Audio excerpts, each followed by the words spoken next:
பருவ காலங்களில் இலையுதிர் காலம் என்று இருக்கும். அதேபோல் எங்கள் கட்சிக்கு கலையுதிர் காலம் என காளியம்மாள் விலகல் குறித்த கேள்விக்கு நாம் தமிழர் கட்சியின் தலைமை ஒருங்கிணைப்பாளர் சீமான் தெரிவித்துள்ளார். மதுரை விமான நிலையத்தில் செய்தியாளர்களிடம் பேசிய அவர், ஒரு நொடியில் வரி செலுத்துவதை நிறுத்திவிடுவோம் என்று கூறிய முதலமைச்சருக்கு அந்த எந்த நொடி என்று கேள்வி எழுப்பினார். இருந்து இயங்குவதற்கும் விருப்பமில்லைனா வெளியேறுவதற்கும் முழு சுதந்திரம். ஒரு ஜனநாயக அமைப்பு. தங்கச்சியை நாங்க தான் அன்பா முதல்ல சமூக செயற்பாட்டாளர் தான் தங்கச்சி இருந்தாங்க. அவங்களை அழைச்சிட்டு வந்தது நான் தான். இன்னைக்கு அவங்களுக்கு எல்லாருக்குமே எல்லா சுதந்திரம் இருக்கு.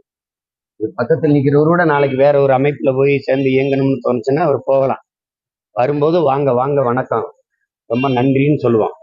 போறதா இருந்தா போங்க ரொம்ப ரொம்ப நன்றி வாழ்த்துக்கள்னு சொல்லுவோம். இதுதான் எங்களுடைய கொள்கை.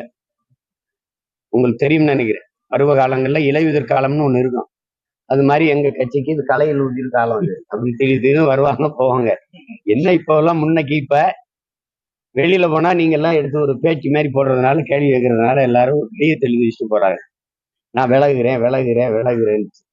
அது உடனே நீங்க ஒரு பேச்சு மாதிரி எடுத்து போறதுனால அது எங்களுக்கு கேட்கறதுக்கு பார்க்கறதுக்கு ரசிக்கிறதுக்கு நல்லா தான் இருக்கு.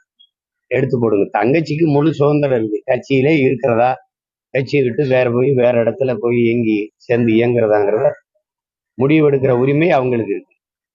அதுல ஒன்னும் கருத்து நம்ம சொல்ல முடியாது. தமிழ்நாடு முதலமைச்சர் நிதியை நிறுத்துறது ஒரு நொடியாக மத்திய அரசு அந்த நொடி எந்த நொடின்னு தான் நாங்க கேட்கிறோம். அந்த நொடி எந்த நொடி? எத்தனை முறை சொல்லிக்கிட்டு இருப்பீங்க, புலம்பிக்கிட்டு இருப்பீங்க, எங்களுக்கு நிதி தரல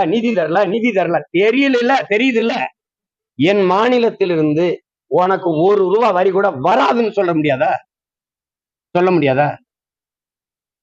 எந்த பரம்பரையில் வந்த நிலம் இது? எங்க பாட்டன் சேதுபதி மன்னன் சிறையில் அடைச்சு கேளுங்க தம்பி.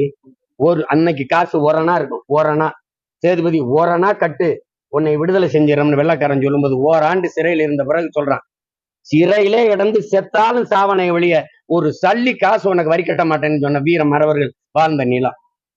நீ என்ன வெள்ளக்காரங்காலத்துல நாங்க வரிகொடா இயக்கம் உருவாக்கி போராட முடியுமா? இந்த ஆட்சி காலத்துல எதுக்க முடியாதா? தர முடியாதுன்னா என்ன பண்ணிருவே? நீ என்ன செஞ்சிருவே? நீ ஆட்சியை கிளப்பிய மறுபடியும் தேர்தல் வரும்ல. மக்களுக்காக நின்று தேர்தலை சந்திக்க முடியாதா?